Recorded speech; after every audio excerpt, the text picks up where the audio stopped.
नादात लोळवून हास्यात घोळवून सुखाचा आणलाय वसा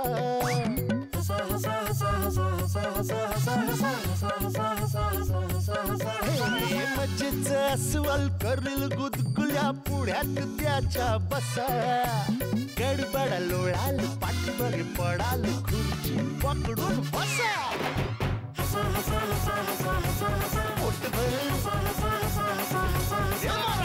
खदा खदा खुदू खुदू किदी किदी हसा क्लोजअप हास्य सम्राट.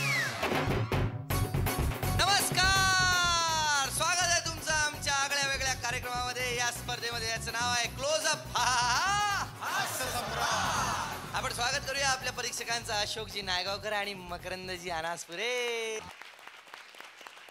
आता आपण आनंद घेऊया आपल्या क्लोजअप हास्य सम्राटचा. आणि आता मी बोलवतोय आमच्या पहिल्या स्पर्धकाला, अकोल्याचा किशोर बळी.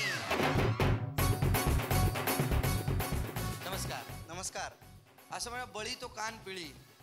हो. हा, पण हे बळी काय करतात? मी म्हणजे बळीचा बकरा म्हटलं चालेल. नाही नाही, पण नाही, काय करता काय तुम्ही? मी तसा मूळचा अकोल्याचा, पण मी जिल्हा परिषद शाळेवर म्हणजे यवतमाळ जिल्ह्यातल्या एका आदिवासी वस्तीवर शिक्षक म्हणून काम करतो, गारव्याजवळ. क्या बात आहे यार, क्या बात आहे. एकदम जोरदार टाळ्या. परफॉर्मन्सच्याही आधी टाळ्या.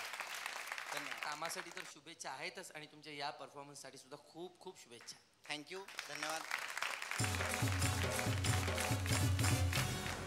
आता मी काही गझल कविता वगैरे लिहितो आणि कविता म्हटलं की मला रमशाची आठवण येते.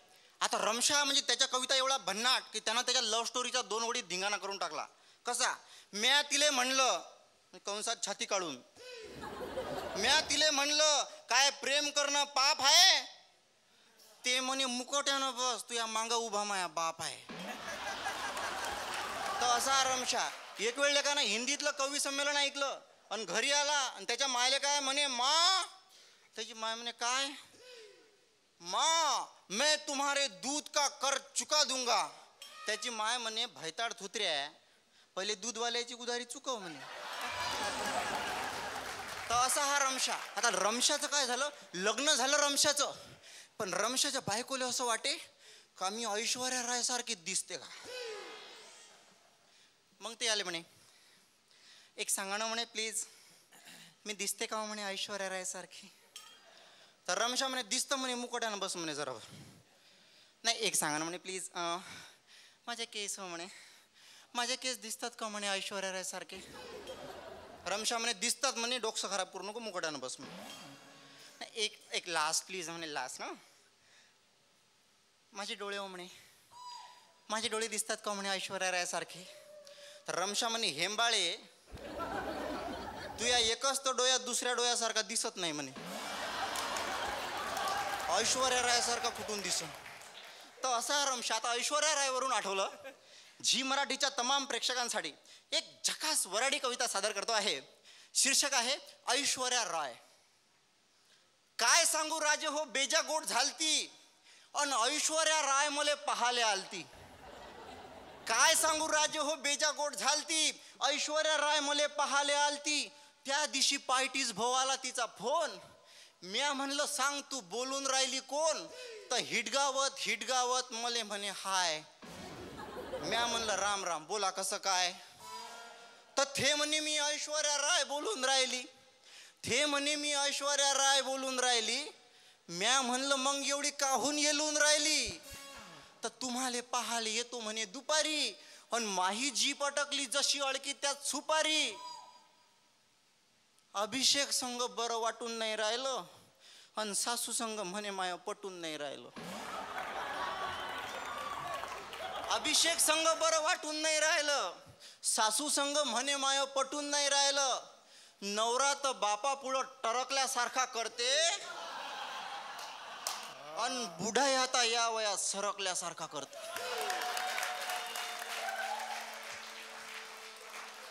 बुडा for big B, big B for बुडा. नवरा तर बापा पुढं टरकल्यासारखा करते आणि बुढाई या वयात सरकल्यासारखा करते. या बाजिंद्या लोकाई संग मले नाही नांदाचं, आणि तुमच्या संग येऊन तुमच्या गावात घर बांधाचं. बाय म्हणून तिनं भाऊ फोन ठेवला खाली, म्हणलं आता आपली तर पंचायत झाली. बंबईत का म्हणलं इले पोरगस नसन आणि पुऱ्या हिंदुस्थानात का मी चालो पसंत. अनुभवातून लिहिलेलं आहे नायगावकर साहेब. का बंबईत का म्हणलं इले पोरगस नसन आणि पुऱ्या हिंदुस्थानात का मी चालो पसंत. काळजी कायले करावं म्हणलं जमते आपली भट्टी आणि दुसरपणी असली तरी झकास आहे पोट्टी. मायले म्हणलं माय तू स्वयंपाक ठेव करून, ज्वारीच्या भाकरी कर बेसन ठेव वरून. फाट्यावर जाऊन मग तिची वाट पाहिली. खळलंग धडलंग रस्त्यानं ते याटोत बसून आली. गालाले पावडर, होटाले लाली, तिले पाहून महाजीव करेवर खाली.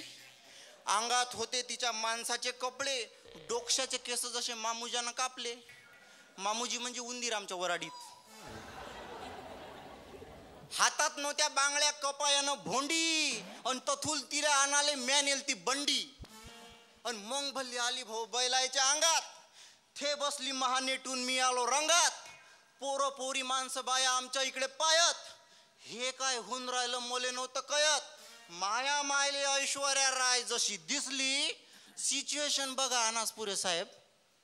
का माया मायले ऐश्वर्या राय जशी दिसली तिची तर एकदम दातखईच बसली. थे महा इकडे पाहे मी तिच्या इकडे पाहो. थे भल्ली ठाकेन मी सरमून जाव. तिच्या इकडे पाहून माया मन धडधडे. तिचा पळे उजीड आणि माया अंधार पळे. माया मायले ते म्हणे पसंत आहे पोरग. 2 हात राहिला होता मायासाठी स्वर्ग. ऐश्वर्या झाली असती माया घरची सून. पण तितक्यातच मी राजा उठलो झोपीतून. तितक्यातच मी राजा उठलो झोपीतून. अरे वार पठ्ठे वा, सगळ्या गमती गमती. मी एवढाच विचार करू राहिलो हा की तुझ्याबरोबर तुझी जी मित्रमंडळी असतील ती किती आनंदात असतील, तुझे विद्यार्थी किती आनंदात असतील. हे असे सर लाभल्यानंतर कोण नाही अभ्यास करायचा. पण जितू तुला हेवा वाटेल, हा. ऐश्वर्याच्या लग्नाचं आम्हाला दोघांना निमंत्रण होतं. सपत्नीक स्वतः अक्षत घेऊन आला होता आमच्याकडे शोधत की काका तुम्ही यायचंच म्हणून. आणि ऐश्वर्या आमच्या दोघांच्या पाया पडली. खरं सांगतो तर आमच्या हिनं आशीर्वाद पण दिला. मुली अंथरूण पाहून पाय पसर ह म्हणून. हा आता मग गुणांकडे वळूया आपण नाही का. खो खो पर्यंत गुण दिलेले आहेत मकरंदने. वा. तुमचे पार्टनर तुम्हाला. तुम्ही माझ्या वयाचा उल्लेख केलात ना, पण मी किती तरुण आहे तुम्हाला दाखवू आता. किती चपळ आहे. खळखळा. थँक्यू. वा. धन्यवाद. ऐश्वर्याचं लग्न झालेलं आहे. अभिषेकला ती मिळालेली आहे. माझी ऐश्वर्या मला कधी मिळणार मला काही माहित नाही, पण तुम्हाला मिळणार आहे. आता एक छोटासा ब्रेक, म्हणजेच घेऊया आपण एक छोटीशी हास्य विश्रांती.